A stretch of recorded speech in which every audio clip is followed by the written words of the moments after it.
The login page for Sitefolio is at www.sitefolio.net, and you'll want to enter in your username and then your password. And as vendors, the first thing that you're going to see when you log in is your dashboard.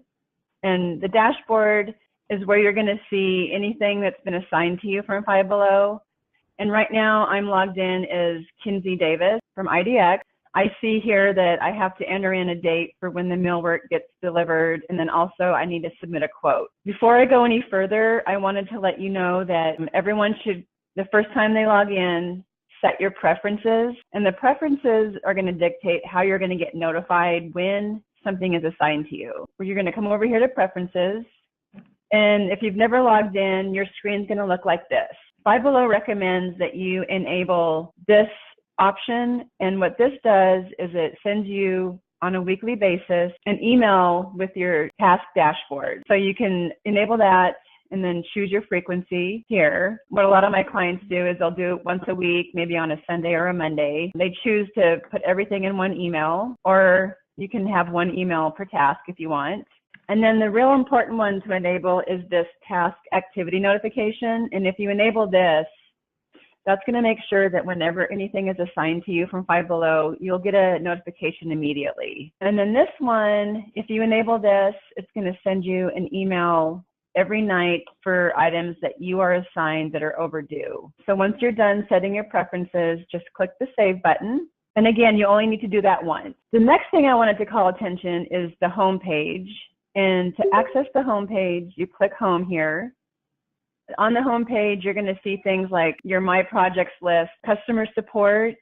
If you ever have any issues, you can click on this link here, and it will open up an email where you can type your message. Because it has Five Below in the subject line, it'll be directed to myself and my staff, and we'll be able to assist you quickly. And I also wanted to call attention to the user guide that you guys as vendors have. And if you expand this folder here, expand the vendor folder, there's a very helpful user guide that's going to cover everything that we're talking about in training today, as well as give you email links to who you can contact for issues that you're having in Sitefolio. Over here on the right navigation is what we call the links box. The links box has some reports that may look familiar to you. Like here's the 2019 vendor schedule. And there's also one for 2018 there. While that's opening, I'm going to talk about the other report. Those reports here are more for Five Below use, but we do have a YouTube channel that you can access. We provide 1 to 2 minute videos on how to do certain things in Sitefolio. So that's a great resource. And then I also wanted to call to attention, we have a mobile app. It's not an app that you can download from the App Store, but what you're going to want to do is open this page from your mobile device and then click on this link here. And that's going to open up the mobile version of Sitefolio. And so what you're going to want to do is after you open this up on your mobile device, just save a shortcut to that on your home screen. And the mobile app is really good for uploading pictures. So if you're out at the job site and you need to upload some signage, photos to Sitefolio for Five Below, you can take them with your mobile device and then upload those quickly. And there's a YouTube video here on how to do that. All right, so let's get started on how to search in Sitefolio. To find a project that you're working on, you're going to want to come up here to the search box and make sure that Projects and Sites is clicked on. And you can search by the store number or the city that the store is located in. I'm going to be searching for store 950. So I'm typing in the store number and I'm going to click on search. Here's my project. So I'm going to want to click on the project number, which when I hover on it turns blue, and that'll drop me into the project. So once I'm in the project, I'm going to add it to my projects because I don't want to search for it every time I log in. If I do that, the next time I log in, there's my link where I can quickly access the project.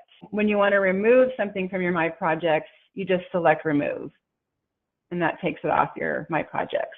All right, so on the project, the first thing that you're going to see is the overview page. The overview page will have the address of the store and a link to a Google map. And then if you scroll down, it's going to have some shortcuts to some photographs that have been uploaded to this location. And these are all hyperlinked from the photo area. But this is a great way to just scroll through the latest set of photos that have been uploaded to this project. And then underneath that is some key contacts for this project and their contact information. So if you need to email the contractor, you can just click on his email address and that will open it up in an email.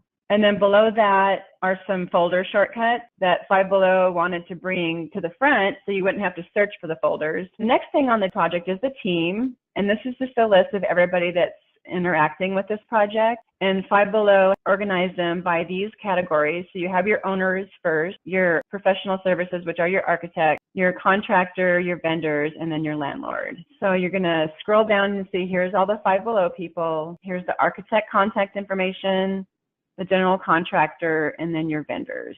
And then at the bottom, there's a project directory, which is a paper document of the directory. And I'm just going to go directly to project documents. So if I click on this, it's going to open up the folder tree that Five Below is using. Brought documents over from Expedite are going to be located in this G archive folder.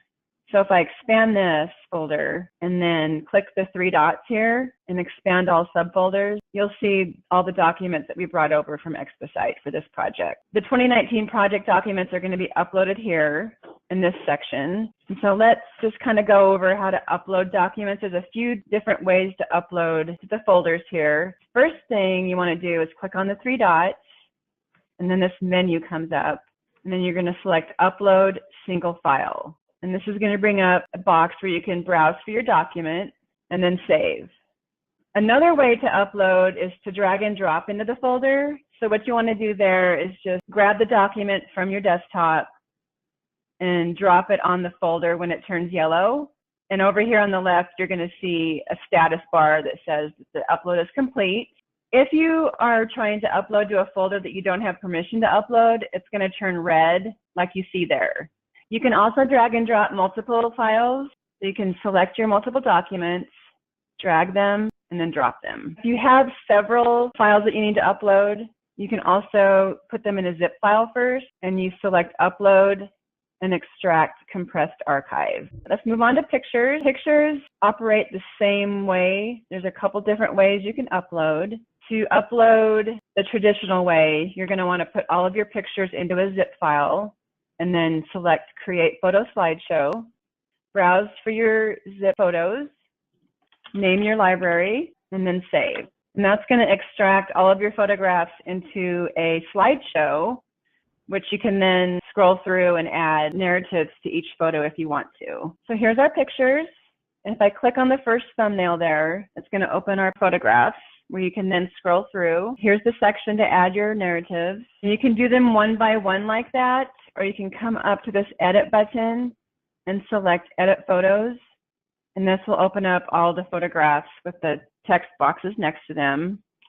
And when you're done entering your narratives, you can actually also sort your photos, like so, using these directional arrows, and then click on Save. If you want to see all of your photographs in a thumbnail sheet, you click on Edit here, and then Download as PDF. And that places all the pictures in a thumbnail sheet with your descriptions underneath each picture. I did want to mention one thing, and I'm going to go back to the files really quick to do this. When you've uploaded anything and you want to notify other team members, you want to go to the folder that you just uploaded to and select your three dots, and then Notifications, and then Email. And that's going to bring up this notification screen with everybody that's working on the project, where you can then check their box, type a message, and then send. If you want to get notified when anything is uploaded to a folder, you can subscribe to receive notifications, and that's the same method. You just click the three dots, go to Notification, and then select Enable Notification. If you want to get notified when new pictures are uploaded, just select Options and Enable Notifications, and that'll ensure that every time pictures are uploaded to this library, you'll get notified. Or you can send a notification out by selecting the three dots and then Email. Five Below is going to initiate the contract. They're going to send you a task that's going to say something to the effect of submit your quote, at which point you're going to get a notification as long as you've set up your preferences like you're supposed to, or it will appear on your task dashboard. You can just come over here to this context link, and then we'll open up the contract for you. And here's the front sheet that Lori was talking about, and we see our draft contract. And on the front sheet, we have the dates for the contract, the summary, which doesn't have anything right now because you haven't filled in your quote numbers yet. And there's a section for attachment for change orders and invoices. So the first thing you're going to want to do is select this edit button and then come to the cost sheet. And then right here where it's shaded green, you want to fill in your quote numbers by each line item.